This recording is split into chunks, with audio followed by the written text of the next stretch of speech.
He lost his teaching license, his pension, and his reputation in a single week. The district called it gross professional misconduct. The police called it coercion. Parents called it what it actually was: abuse of power. By the time the school board meeting ended, Mr. Halpern wasn't just suspended. He was escorted out of the building while cameras flashed and parents whispered his name like it was something rotten. And all of it started because he thought humiliating my daughter would force me into dinner. This is how it all started. My daughter, Elena, had never brought home anything lower than an A. She was the kind of student teachers brag about. Robotics club, debate team, perfect attendance. Her goal was simple: earn the state scholars grant. Full tuition 4 years anywhere in the state. Only 40 students won it annually. All she needed was one final A in AP Calculus. The exam came back with a 58. She stood in our kitchen holding the paper like it was radioactive. "I checked everything, Mom," she said. "I didn't miss anything. I went through it myself. Every equation was correct. Every step shown. Even the formatting matched the rubric." I emailed Mr. Halpern politely. He responded within minutes. "Grades reflect performance. If you'd like to discuss further, I'm available for a private meeting." I scheduled one. When I arrived at his classroom after hours, the tone shifted immediately. He didn't mention the math. He didn't reference the rubric.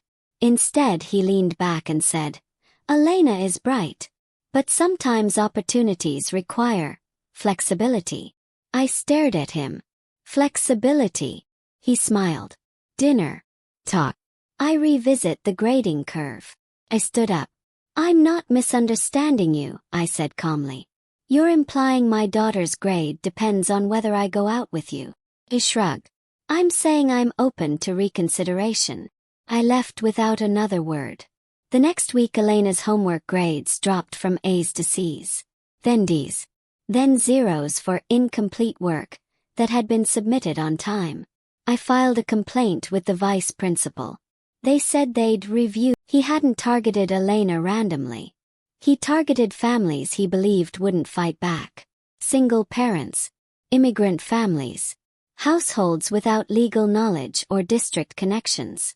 He calculated risk, and he miscalculated me. But exposing him professionally wasn't enough. There was still the question of criminal liability. The district handled internal discipline.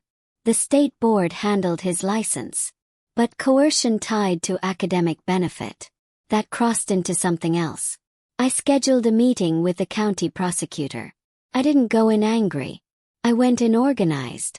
Printed transcripts, timeline charts, comparative grading analytics, copies of the other family's statements, anonymized but consistent. The prosecutor listened carefully. "Without explicit quid pro quo language, it's complicated," she said. "I understand," I replied. "But patterns matter." She agreed to open a preliminary review. That's when things escalated. 2 weeks later, I received a call from a detective. They had executed a warrant on his school-issued laptop. They found archived emails. Not to me. To another parent 3 years earlier. This one was careless. "Your daughter's academic standing is within my discretion. I hope we can find mutual understanding." It wasn't explicit. But it wasn't subtle either. Then they found something else. Deleted grading spreadsheets. Versions showing original A's adjusted downward after certain parent meetings were declined. Digital forensics is unforgiving. Time stamps don't lie. The prosecutor called me personally. "We're moving forward." The charges weren't dramatic. No headlines about sensational crimes. It was charged as official misconduct and attempted coercion. But that was enough. When the arrest happened, it wasn't loud. No dramatic scene. No spectacle. He was picked up at his apartment at 6:15 a.m. Neighbors watched from behind curtains. News traveled fast. And suddenly, the narrative shifted again. People who once described him as strict but brilliant started saying, "I always thought something felt off." Funny how courage spreads once someone else goes first. The school district issued a public statement strengthening oversight policies. Parent meetings now required dual staff presence. Grading audits became routine. And 3 former students contacted the prosecutor after seeing the news. One of them had emails she'd kept for years but never dared to report. Patterns became proof.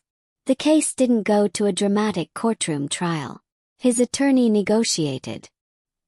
He pleaded to reduce charges in exchange for surrendering his teaching credentials permanently and accepting supervised probation. No prison sentence, but permanent record. Permanent ban from educational employment. Permanent public documentation. For a man whose entire identity was built on authority in a classroom, that was devastation enough. But the real resolution didn't happen in court. It happened months later, at Elena's university orientation. We were walking across campus when she stopped near the math building. She looked at the lecture hall doors like they might reject her. Waited. She took a breath. "I used to think adults always knew more," she said quietly. "Now I know they just have titles." I didn't correct her. 'Cause she was right. Authority doesn't equal integrity. And integrity doesn't require authority. She walked into that building on her own. Head up. Shoulders steady. No apology in her posture. That was the real victory. There's one more piece to this story. A letter arrived 6 months after the plea deal. Handwritten. From Mr. Halpern. It wasn't an apology. It was justification. He claimed he never intended harm. That misunderstandings escalated unfairly. That his career had been overcorrected. I didn't respond. Silence can be a boundary too. The district later informed me that his pension review resulted in partial forfeiture due to ethics violations. Financial consequences. Professional consequences. Reputational consequences. Not revenge. Accountability. He once told me opportunities required flexibility. He was right. Just not in the way he meant. Because when institutions fail quietly, flexibility means refusing to be quiet. When power pressures you privately, flexibility means documenting publicly. And when someone bets that you'll choose comfort over confrontation, you make sure they lose that bet. A year after his arrest, I saw his name again. Not in a headline. Not in a courtroom summary. In a job application database. One of the parents who had followed the case worked in corporate HR. She called me quietly one afternoon. "He's applying for training roles in private companies," she said. Different field. No classroom. But still authority. Still mentorship. He hadn't learned. He had pivoted. And that was the moment I understood something uncomfortable. Consequences only matter if they actually limit future harm. Losing a title doesn't automatically remove a pattern. I didn't feel anger anymore. Just clarity. So I contacted the prosecutor again. Not to reopen the case. That chapter was closed. But to confirm what disclosures were required under his plea agreement. Because part of his deal required him to disclose his misconduct when applying for positions involving supervision of minors. Corporate training didn't fall under minors. Legally, he was in the clear. Morally, I wasn't satisfied. So I did something very simple. I requested the public case records. They were accessible. Not sealed. Not protected. Then I wrote nothing inflammatory. No opinions. No accusations. Just a factual summary of the case outcome with links to public documentation. And I sent it directly to the HR departments of the companies where he had applied. No threats. No commentary. Just information. 2 weeks later, the parent in HR called again. "He's withdrawn his applications." I didn't celebrate. I didn't gloat. But I did understand something important. He had counted on exhaustion. Counted on distance. Counted on the idea that once a scandal fades, people move on. He underestimated consistency. Accountability isn't loud. It's persistent. Meanwhile, Elena thrived. Her first semester grades came back. All A's. But what mattered more was how she handled conflict. When a professor made a dismissive comment about students overestimating their abilities, she didn't shrink. She scheduled office hours. She asked direct questions. She advocated for herself calmly. Afterward she told me, "I don't assume bad intent anymore. But I also don't ignore red flags." That balance, that was growth. And it mattered more than the scholarship. Because scholarships pay tuition. Boundary recorded parent-teacher conferences when requested. During public comment, a woman approached the microphone. I recognized her immediately.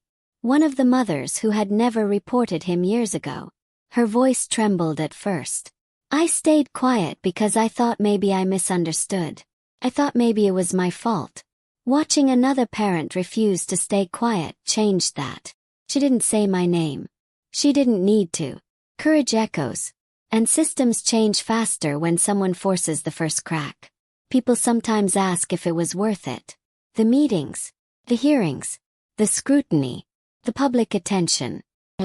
Because the real damage wasn't the failed exam. It was the lesson he was trying to teach my daughter. That her future depended on someone else's personal access. That merit could be negotiated privately. That silence was safer than confrontation. That lesson would have followed her much longer than any grade. Instead, she learned something different. Document everything. Trust patterns, not promises. And never negotiate with someone who's abusing power. I never replied to his letter. I never spoke his name again publicly after the case closed. I didn't need to. His consequences speak for him. He thought a quiet dinner would buy influence. Instead, it cost him a career. He believed authority protected him. Didn't. And the most important part. My daughter no longer doubts her ability when someone questions it. Because she knows the difference between criticism and coercion. Between mentorship and manipulation. Between authority and integrity. That clarity is permanent. And so are boundaries.